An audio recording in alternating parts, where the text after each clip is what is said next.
নমস্কাৰ সাংবাদিক বন্ধুসকল। আজি আমি সদৌ অসম গোৰ্খা ছাত্ৰ সন্থা হৈ আজি সংবাদমেল আয়োজন কৰিছোঁ। আমাৰ মাজত উপস্থিত আছে সদৌ অসম গোৰ্খা ছাত্ৰ সন্থাৰ কেন্দ্ৰীয় সমিতিৰ সাধাৰণ সম্পাদক নোমল চেত্ৰী ডাঙৰীয়া, লগতে কেন্দ্ৰীয় সমিতিৰ সক্ৰিয় সদস্য সন্তোষ চেত্ৰী ডাঙৰীয়া, সদৌ অসম গোৰ্খা ছাত্ৰ সন্থাৰ তিনিচুকীয়া জিলা সমিতিৰ সভাপতি অশোক কুমাৰ লামা ডাঙৰীয়া আছে আৰু উপসভাপতি শক্তিকান্ত নন্দু, লগতে দেৱগুৰু আৰু চিৰাজ জাগুন গোৰ্খা ছাত্ৰ সন্থাৰ আঞ্চলিক সমিতিৰ সভাপতি কৃষ্ণ হৰিমান ডাঙৰীয়া আছে। আজি আমি গুৰুত্বপূৰ্ণ সংবাদমেল আয়োজন কৰিছোঁ। তাত আমি সদৌ অসম গোৰ্খা ছাত্ৰ সন্থাৰ কেন্দ্ৰীয় সমিতিৰ সাধাৰণ সম্পাদক নোমল চেত্ৰী ডাঙৰীয়া সম্বোধন কৰিব। ধন্যবাদ। আৰম্ভ কৰোঁ নহয়। প্ৰথমে সকলো সাংবাদিক বন্ধুলৈ সদৌ অসম গোৰ্খা ছাত্ৰ সন্থাৰ পৰা আন্তৰিক ধন্যবাদ জ্ঞাপন কৰিছোঁ আমাৰ এই সংবাদমেলখনিত আপোনালোক অহাৰ কাৰণে। আমাৰ সংবাদমেলখন বিশেষ কিছুমান কাৰণত আমি আয়োজন কৰিবলৈ বাধ্য হৈছোঁ। যোৱা 31 জুলাই 2025 তাৰিখে অসমৰ কেবিনেটে তথা অসমৰ মাননীয় মুখ্যমন্ত্ৰীয়ে কেবিনেট বৈঠকৰ পৰা চুতীয়া, আহোম, মৰাণ, মটক, কোচ ৰাজবংশী, গোৰ্খা, টি ট্ৰাইব, আদিবাসীক তিৰাপ ট্ৰাইবেল বেল্টত সুৰক্ষিত শ্ৰেণীত অন্তৰ্ভুক্ত কৰাৰ যিটো জাননী পাই আমি অতিকৈ সুখী হৈছোঁ। আৰু যোৱা 18 আগষ্ট তাৰিখে গেজেটেড নটিফিকেশ্যনৰ দ্বাৰা প্ৰটেক্টেড ক্লাছত ৰখা হ'ল। তাৰ কাৰণে আমি সদৌ অসম গোৰ্খা ছাত্ৰ সন্থাই সমগ্ৰ গোৰ্খাৰ হৈ অসমৰ মাননীয় মুখ্যমন্ত্ৰী ডাঙৰীয়াক আমি ধন্যবাদ দিব বিচাৰিছোঁ। ইমান 1951 চনৰ পৰাই যিবিলাক বঞ্চিত হৈ আছিলে ভূমিৰ পৰা, যিবিলাক এই সম্প্ৰদায়বিলাক আজি তেখেতলোকক ইয়াত যিটো অধিকাৰ দিয়াৰ ব্যৱস্থা কৰিলে তাৰ কাৰণে তেখেতক আমি অশেষ ধন্যবাদ দিছোঁ। চব কথাটো হ'ল আজি যিটো মিডিয়াত যিবিলাক কথাবিলাক আহি আছে আমি চাই অতিকৈ দুখ প্ৰকাশ কৰিছোঁ। কিয়নো গোৰ্খা জাতিক লৈ যিবিলাক তুচ্ছ তাচ্ছিল্য মন্তব্যবিলাক কৰা হৈ আছে তাৰ কাৰণে আমি অতিকৈ দুখিত।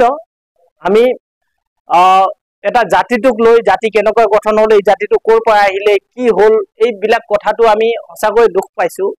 এটা কথা স্পষ্ট হয়, যিবিলাক ব্যক্তি আমাৰ মঞ্চত আহি গোৰ্খাসকল অসমৰ অংগাংগী আৰু গোৰ্খাসকলে ইয়াৰ খিলঞ্জীয়া আৰু গোৰ্খাসকলে ইয়াত সাহিত্য আসন পাব লাগে বুলি যিবিলাকে ডিঙি হিৰ ফুলাই ফুলাই যিবিলাক ভাষণ দিছিল, কিন্তু তেনেকুৱা ব্যক্তিৰ পৰাই আজি গোৰ্খাসকল কি হয়, গোৰ্খা মানে কি হয়, গোৰ্খা জাতিটো কেতিয়া ক'ৰ পৰা উদ্ভৱ হ'ল, এই কথাবিলাক শুনি পাওঁতে আমি কিন্তু মনত দুখ পাইছোঁ। চব কথাটো হ'ল নেপালী আৰু গোৰ্খাৰ যিটো নেপালীসকল সুৰক্ষিত আছিলে বুলি কয়, কিন্তু গোৰ্খাসকল নহয়। চব গোৰ্খা জাতি এই কেইবছৰতে উদ্ভৱ হোৱা জাতি নহয়, শ বছৰ আগৰ পৰা গোৰ্খা জাতি আছে। তাৰ কাৰণে কেৱল মাত্ৰ ইতিহাস অধ্যয়ন কৰিব লাগিব। আমি সকলোকে আহ্বান কৰোঁ, যিবিলাকে এই মন্তব্যবিলাক গোৰ্খা জাতিক লৈ কৰি আছে তেখেতলোকক আমি আহ্বান কৰিব বিচাৰিছোঁ, গোৰ্খাৰ বিষয়ে অধ্যয়ন কৰক। গোৰ্খা কেৱল মাত্ৰ দুই 3 বছৰতে উদ্ভৱ হোৱা জাতি নহয়, শ বছৰ আগৰ পৰা ইতিহাস আছেই। আপুনি বেছি দূৰ যাবও নালাগে। আমাৰ 1988 চনত ভাৰতৰ গৃহ মন্ত্ৰালয়ৰ ৰাজপত্ৰৰ দ্বাৰাই গোৰ্খাসকলৰ ইতিহাসৰ নাগৰিকত্বৰ স্পষ্টীকৰণ দাঙি ধৰিছে। এই ৰাজপত্ৰখন অধ্যয়ন কৰিবলৈ আমি আহ্বান জনাইছোঁ। চব সদৌ অসম গোৰ্খা ছাত্ৰ সন্থা জন্ম কেৱল মাত্ৰ 10-20 বছৰ হোৱা নাই। গোৰ্খা ছাত্ৰ সন্থাই 1976ত জন্মগ্ৰহণ কৰিছে গোৰ্খা ছাত্ৰ সন্থা, কিন্তু তাৰ আগতেই 1946তে দৰং জিলা গোৰ্খা ছাত্ৰ হিচাপে নামাকৰণ আছিলে। বিভিন্ন জেগাত ইয়াক মানে জিলা হিচাপত হেৰি কৰা হৈছিলে, কিন্তু 1976তেই এই দৰং জিলা গোৰ্খা ছাত্ৰ সন্থাকে সদৌ অসম গোৰ্খা ছাত্ৰ সন্থাৰ নাম দিয়া গৈছে। ইয়াত কথাটো হ'ল আৰু ৰেজিমেণ্টৰ যিটো কথা কৈছে, যে মানে গোৰ্খা ৰেজিমেণ্টৰ যি কথা কোৱা হৈছে, গোৰ্খা ৰেজিমেণ্টে ভাৰতৰ কাৰণে যিবিলাক বলিদান দিছে তাৰ কাৰণে সকলোৱে গৌৰৱ অনুভৱ কৰিছে, ৰেজিমেণ্টক গৌৰৱ অনুভৱ কৰিছে, কিন্তু গোৰ্খা জাতিটোক তাচ্ছিল্য কিয়? এটা কথা স্পষ্ট হয়, এটা ৰেজিমেণ্টৰ পৰা কেতিয়াও জাতি উদ্ভৱ নহয়, এইটো চিৰসত্য কথা। এটা জাতিৰ পৰাহে ৰেজিমেণ্ট উদ্ভৱ হয়। যেনেকৈ নগা জনগোষ্ঠীৰ পৰা নগা ৰেজিমেণ্ট, তেনেকৈ পাঞ্জাবী হেৰিৰ পৰা জনগোষ্ঠীৰ পৰা পঞ্জাব ৰেজিমেণ্ট, সেই হিচাপে গোৰ্খা জনগোষ্ঠীৰ পৰাই গোৰ্খা ৰেজিমেণ্ট গঠন হৈছে। সেইকাৰণে আমি আহ্বান কৰিছো অনাগত দিনত যাতে এনেকুৱা তুচ্ছ তাচ্ছিল্য মন্তব্য নকৰিব। আমি সদৌ অসম গোৰ্খা ছাত্ৰ সন্থাই আমি আমাৰ জাতিৰ অধিকাৰৰ কাৰণে আমি আন্দোলন কৰি আছো, বা আমাৰ স্মাৰকসমূহ বা আমি অসম চৰকাৰক তথা ভাৰত চৰকাৰক আমি আমাৰ যি মানপত্ৰবিলাক আমি আমাৰ দাবীসমূহ আমি উত্থাপন কৰো। তো এইটো আমাৰ সদৌ অসম গোৰ্খা ছাত্ৰ সন্থাই জাতিৰ হৈ কৰিছো, আৰু অসমৰ সৰ্বাংগীন বিকাশৰ কাৰণে আমি কাম কৰি আছো। আৰু আমি যিবিলাকে এইবিলাক মন্তব্য কৰি আছে তেখেতলোকক আহ্বান কৰিব বিচাৰিছো, আপোনালোকৰ সংগঠনৰ হৈ আপোনালোকে কাম কৰক, কিয়নো অসমৰ সৰ্বাংগীন বিকাশৰ কাৰণে সকলো জাতি জনগোষ্ঠী ঐক্যবদ্ধভাৱে আমি যদি একত্ৰিত হৈ এনাজৰীৰ দোলেৰে যদি আগবাঢ়ি যাওঁ তেতিয়া অসমৰ উন্নতি হ'ব। এতিয়া এটা জাতিক আনটো জাতিৰ পৰা আমি যদি তেনেকুৱা তুচ্ছ তাচ্ছিল্য মন্তব্যবিলাক কৰো, কিন্তু ভৱিষ্যত দিনত অসমৰ মানে অস্তিত্বটো কিবা অক্ষুণ্ণ নহ'ব যেন আমাক অনুভৱ হৈছে। সেইকাৰণে আমি আহ্বান কৰিছো আপোনালোকে আপোনাৰ সংগঠনৰ হৈ কাম কৰক, আমি আমাৰ সংগঠনৰ হৈ কাম কৰিছো। সকলোৰে উদ্দেশ্য একেই যে অসম মাতৃ সেৱা কৰা, সেই হিচাপে আমিও কাম কৰি আছো। ইয়াত স্পষ্ট কথা হয় যে আমি ধৰক কিছুমান কথা কোৱা হৈছে তিৰাপ ট্ৰাইবেল বেল্টত কথা লৈ যিবিলাক এতিয়া উত্তাল প্ৰতিবাদ হৈ আছে, তেখেতলোকৰ অধিকাৰ আছে, গণতন্ত্ৰ হয়, চবে প্ৰতিবাদ কৰিব পাৰে, কিন্তু কিছুমান ভুল তথ্যসমূহ দিব নালাগে। যেনেকৈ কোৱা হৈছে গোৰ্খাসকল তিৰাপ ট্ৰাইবেল বেল্টত যেতিয়া ট্ৰাইবেল বেল্ট গঠন হৈছিলে 1951-ত, তেতিয়া কেৱল মাত্ৰ 409 ঘৰ মাত্ৰ গোৰ্খা আছিলে, আজি এতিয়া হাজাৰ হাজাৰ কেনেকৈ হ'ল বুলি কেৱল মাত্ৰ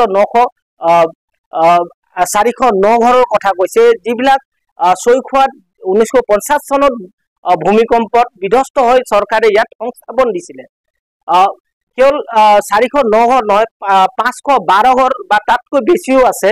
তো এইটো অন ৰেকৰ্ড হয়, অফ ৰেকৰ্ড আৰু বহুত হ'ব পাৰে। চব তাত কেৱল মাত্ৰ গোৰ্খা সম্প্ৰদায় মাত্ৰ অহা নাই, আৰু বহুতো সম্প্ৰদায়ো ছয়খোৱাৰ পৰা ভূমিকম্পৰ ফলত তেখেতলোক আহিছে। কিন্তু তাৰ আগতো ট্ৰাইবেল বেল্ট হোৱা আগতো তিৰাপ এই জেগাত গোৰ্খা গাঁও বা গোৰ্খা সম্প্ৰদায় থকা ইতিহাস আছে। চব যেনেকৈ আছে লেখাপানী নেপালী গাঁও, তাত আপোনাৰ আপকেবিৰ লিম্বু 1936-ত তেখেত গাঁওবুঢ়া আছিলে লেখাপানী নেপালী গাঁৱৰ। আপকে সিং লিম্বু 1936-ত তেখেত গাঁওবুঢ়া, পুৰা গাঁও এতিয়াও এইটো গাঁও আছে। আৰু এটা গাঁও আমাৰ হেৰিত আছে টকলং নেপালী গাঁও, নিৰ্মল সিং লিম্বু 1936-ত তেখেত তাৰ গাঁওবুঢ়া হয়। তো এই তথ্যবিলাকো সকলোৱে জনা উচিত। আৰু চব ইয়াত কিছুমান মন্তব্য কৰা আছে, বিদেশৰ পৰা আহি ইয়াত কিছুমান সম্প্ৰদায় ইয়াত আহি অধিকাৰ লোৱাৰ ব্যৱস্থা কৰিছে হৈ আছে বুলি যিবিলাক মন্তব্য কৰা আছে, সেইটো একেবাৰে মিছা মন্তব্য হয়। কিয়নো আইন আছে, আইনৰ সুৰুঙা দি কোনো পাৰ হ'ব নোৱাৰে, যে গোৰ্খা কোনো বাহিৰৰ পৰা আহিব নোৱাৰে, আহিও ইয়াত পাব নোৱাৰে। যদি তেখেতলোকৰ হাতত কিবা তথ্য আছে তেখেতলোকে আমাক দিয়ক, আমি সকলোৱে ঐক্যবদ্ধ হৈ আমি এই বেল্টক আমি সুৰক্ষা কৰো। আমি কেতিয়াও নিবিচাৰো যে জনজাতিৰ অধিকাৰটো খৰ্ব হওক বুলি। তো সেইকাৰণে আমি আহ্বান কৰিছো এটাই কথা, যে আপোনালোকৰ যি অধিকাৰ আছে, অধিকাৰ প্ৰাপ্তিৰ কাৰণে আন্দোলন কৰিছে কৰক, কিন্তু এটা জাতিক লৈ তুচ্ছ তাচ্ছিল্য নকৰিব, সেইটোৱে আমি আহ্বান কৰিব বিচাৰিছো। চাওক, আমাৰ স্পষ্ট কথা হয় যে অসমৰ ভূমি যিবিলাক বেদখল হৈ আছে, এইটো বেদখল মুক্ত হ'ব লাগিব। এতিয়া কথাটো হ'ল, চাওক, এতিয়া কথা ওলালে যেতিয়া ট্ৰাইবেল বেল্ট সুৰক্ষিত হ'ব লাগিব। আমাৰো কথা ট্ৰাইবেল বেল্ট সুৰক্ষিত হ'ব লাগিব, কিয়নো অসম যদি সুৰক্ষিত আমি কৰিব লাগে বুলি হেৰি কৰোঁ, তে ট্ৰাইবেল বেল্ট সুৰক্ষিত হ'ব লাগিব। কিন্তু সুৰক্ষিত কৰিব যাওঁতে এটা জাতিক মাত্ৰ হেৰি মানে টাৰ্গেট কৰাটো এইটো দুৰ্ভাগ্যজনক কথা। এতিয়া ট্ৰাইবেল বেল্টত বহুতো তেনেকুৱা ভূমি বেদখল হৈ আছে। ইয়াত কোনে বেদখল কৰিছে, এই বেগত বহা মানুহে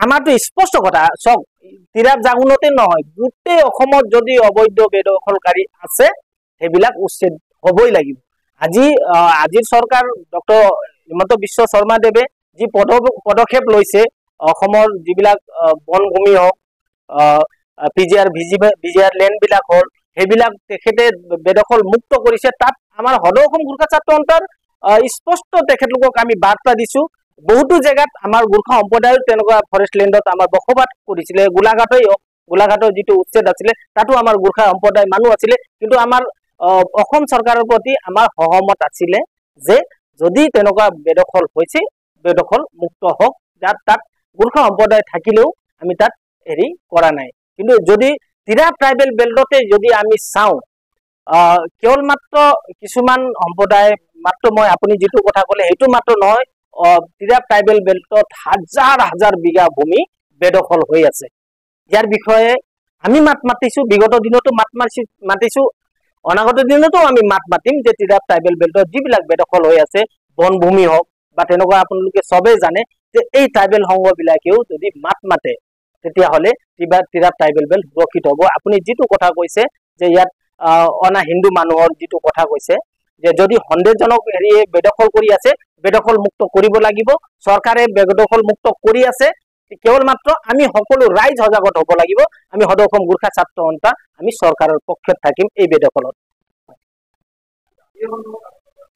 চাওক আমাৰ স্পষ্ট কথা হয় যদি তেনেকুৱা বেদখল হৈ আছে তাত পক্ষত আমি আছো আমি থিয় থাকিম যিবিলাকে হেৰি দাবী কৰি আছে যে তেনেকুৱা বেদখল হৈ আছে যদি অলপ আগতে ক'লো বেদখল মুক্ত কৰিব লাগিব আমাৰ হাতত তেনেকুৱা তথ্য নাই যদি তথ্য আছে আমি জনাত তেনেকুৱা নাই ইয়াত যদি অৰুণাচলৰ পৰা আহিছেও যদি ইয়াৰ পৰা যোৱা মানুহে অৰুণাচলত কাম কৰি বহিছিলে কাম কৰিবৰ কাৰণে বহিছিলে তেখেতলোকে ইয়াত অহাটো আমি জানো যদি তেনেকুৱা পুছবেক হোৱা তেখেতলোকৰ লগত তথ্য আছে তথ্যবিলাক সদৰি কৰক সদৰি কৰি আমি সকলোৱে মিলি আমি কাম কৰো কেৱল মাত্ৰ তেখেতলোকে মাত্ৰ কৰিলে যে মানে ট্ৰাইবেল বেল্ট ব্লক কেৱল মাত্ৰ ট্ৰাইবেল সকলোৱে মাত্ৰ সুৰক্ষিত কৰিম বুলি ক'লে নহব সকলো যিমান জাতি জনগোষ্ঠী আছে সকলো ঐক্যবদ্ধভাৱে আমি এই বেল্টটো সুৰক্ষিত কৰিব লাগিব কিন্তু এইটো কথা স্পষ্ট হয় যে গোৰ্খাসকল আজি মাত্ৰ ইয়াত সুৰক্ষিত হোৱা নাই ট্ৰাইবেল বেল্ট যেতিয়া গঠন হৈছিলে তেতিয়াৰ পৰা সুৰক্ষিত শ্ৰেণীত গোৰ্খাসকল হয় কেৱল মাত্ৰ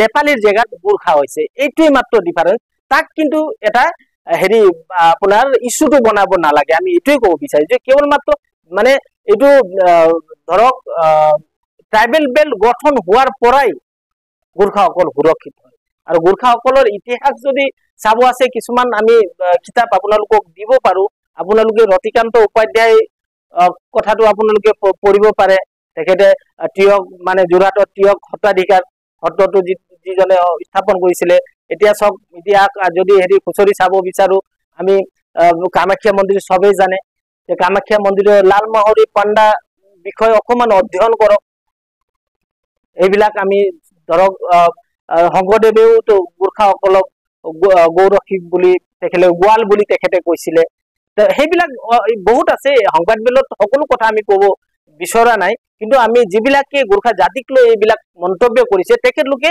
জাতিটোৰ বিষয়ে অকমান অধ্যয়ন কৰক তাৰ পৰাই কিছুমান কথা কওক এইটোৱে আমাৰ আহ্বান ধন্যবাদ চাওক এইটো কিছুমান ৰাজনৈতিক ষড়যন্ত্ৰও হ'ব পাৰে আগত নেপালী বুলি আছিলে আমাৰ ছাত্ৰ সন্থাও নেপালী ছাত্ৰ সন্থা বুলি অভিহিত কৰা হৈছিলে কিন্তু আজি চাওক এটা জাতি বিশ্বত তেনেকুৱা বহুত জাতি উদাহৰণ দিব পাৰি যে জাতিৰ নাম সলনি হয় বেলেগ জাতি হোৱাৰ উদাহৰণ বহুতো আছে এতিয়া গোৰ্খা আমাৰ চাওক গোৰ্খা লীগ 1943 গঠন হৈছে গোৰ্খা যেতিয়া নেপাল গঠন নোহোৱাৰ আগতে গোৰ্খা ৰাজ্য আছিল গোৰ্খাৰ পৰাই যিটো ধৰক 1816 চনত যিটো চৌগলিক সন্ধিৰ কথা কৈছে ভাৰত আৰু নেপালৰ মাজত যি সম্পন্ন হৈছিল গোৰ্খা ৰাজ্যৰ পৰাই ভূমিৰ সৈতে ভাৰতলৈ অহাৰো উদাহৰণ আছে চব গোৰ্খা মানে কেৱল মাত্ৰ অধ্যয়ন কৰিব লাগিব গোৰ্খাৰ বিষয়ে এনেই সকলোৱে ভাবে যে নেপালী নেপালৰ বুলি ক'লে নেপালৰ চিটিজেনক নেপালী বুলি কয়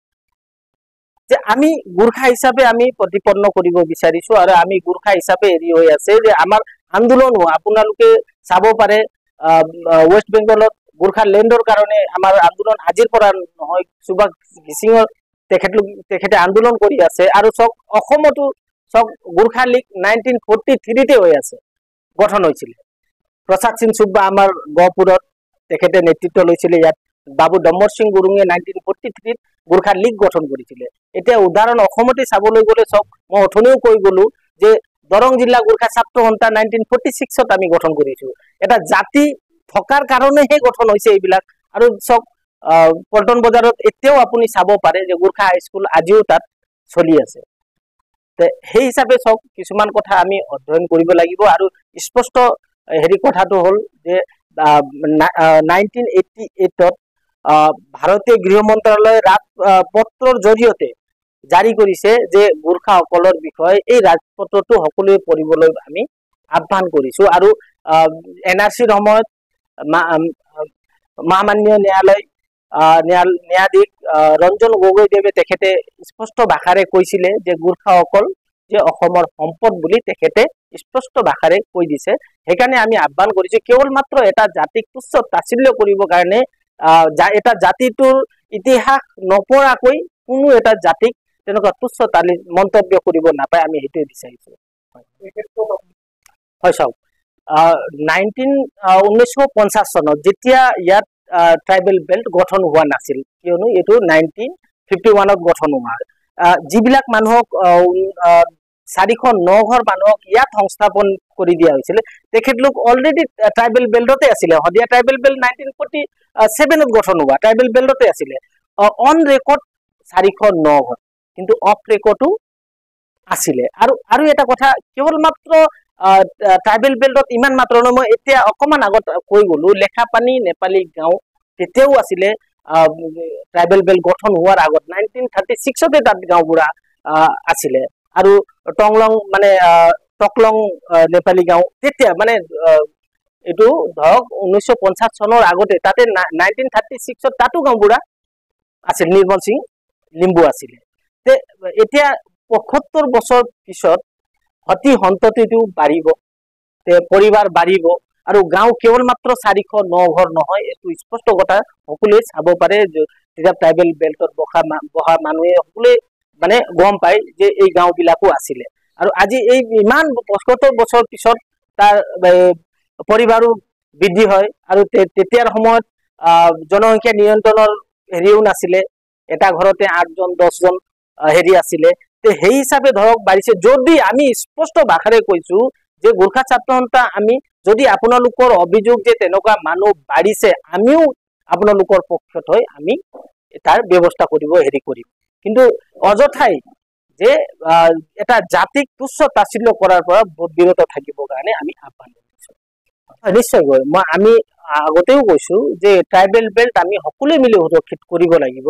চক আমি এইটোৱে জানো যে অৰুণাচলৰ পৰা যিবিলাক মানুহ আহে, ইয়াৰ পৰা খেতি কৰিব যোৱা যিবিলাক মানুহ আছে, সেইবিলাক মানুহে অহাটো আমি জানো।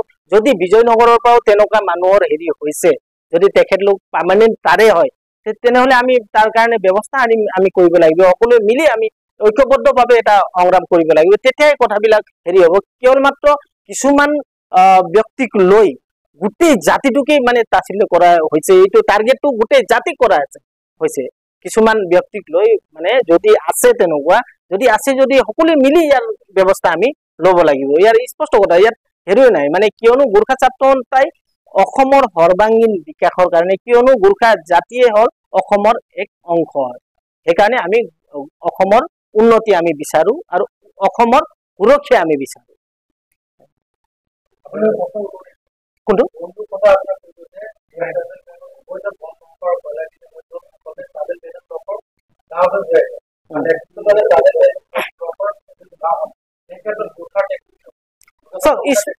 নাই স্পষ্ট কথা, যদি তেনেকুৱা বন ধ্বংস হৈ আছে, ট্ৰাইবেল এলেকাতে যদি হৈ আছে, বেল ব্লকতে হৈ আছে, তেনেহলে আমিতো মাতিমেই, কিন্তু ট্ৰাইবেল সংঘই ইয়াৰ বিষয়ে মাতিব লাগিব। কিয়নো তেখেতলোকৰ জেগাতে যিবিলাক আমি গম পাওঁ, যিবিলাক জেগাত অবৈধ কয়লা খনন হৈ আছে, সেইটো সম্পূৰ্ণ ট্ৰাইবেল জেগা হয়, বেল এণ্ড ব্লকত আছে। তাত ট্ৰাইবেলৰে যিবিলাক জনজাতি আছে, জনজাতি সকলৰে বসবাস আছে। আমি তেখেতলোকৰ লগত এবাৰ আলোচনাত বহিব লাগিব যে তেখেতলোকৰ মন্তব্য কি। যদি তেখেতলোকে বিচাৰে যে এইটো সুৰক্ষিত, আমিতো বিচাৰো সেই জেগা সুৰক্ষিত হব লাগিব। কিয়নো ট্ৰাইবেল যিটো বনটো আমি অবৈধ খননে আমাৰ পৰিৱেশ বিনষ্ট কৰি আছে আৰু এই ক্ষেত্ৰত আমিও আহ্বান কৰো ট্ৰাইবেল সংঘেও এই ক্ষেত্ৰত মাত মাতক। চাওক সকলো এইটো গণতন্ত্ৰ দেশ হয়, সকলো সংগঠনেৰে নিজা নিজা হেৰি আছে বা তেখেতলোকৰ হিচাপত তেখেতলোকে কৰিব পাৰে আৰু ইয়াত মানে আমাৰ হিচাপত আমি এটাই কথা কলো তেখেতলোকৰ সংগঠনৰ যি সিদ্ধান্ত তেখেতলোকে কৰি যাওক, আমাৰ যিবিলাক সিদ্ধান্ত আছে আমি কৰি থাকিম। কেৱল মাত্ৰ সকলো সংগঠনৰ উদ্দেশ্য একেই হয় যে অসম মাতৃক আমি সুৰক্ষা কৰা, অসমত উন্নতিৰ দিশেৰে লৈ যোৱা কাৰণে। তাত কিন্তু আমি জাতি জাতিৰ মাজত বিভাজন হ'ব নালাগে, কিয়নো আজি সকলোৱে চাব যে অসমৰ প্ৰেক্ষাপটত অসম কোন দিশে গৈ আছে, অসমৰ ভূমি কি হৈ আছে আৰু অসমৰ অস্তিত্ব কি হ'ব গৈ আছে, এই কথাটো সকলোৱে উপলব্ধি কৰিব লাগিব। কেৱল মাত্ৰ উজনিত আমি অসমীয়া বুলি অকমান গৌৰৱ আমি অনুভৱ কৰিব পাৰো, এই কথাবিলাক ধৰক কাকো মই টাৰ্গেট কৰি কোৱা নাই, কিন্তু এইটো একদম অপ্ৰিয় হলেও সত্য কথা যে আমি কিন্তু ঐক্যবদ্ধ হৈ থাকিব লাগিব।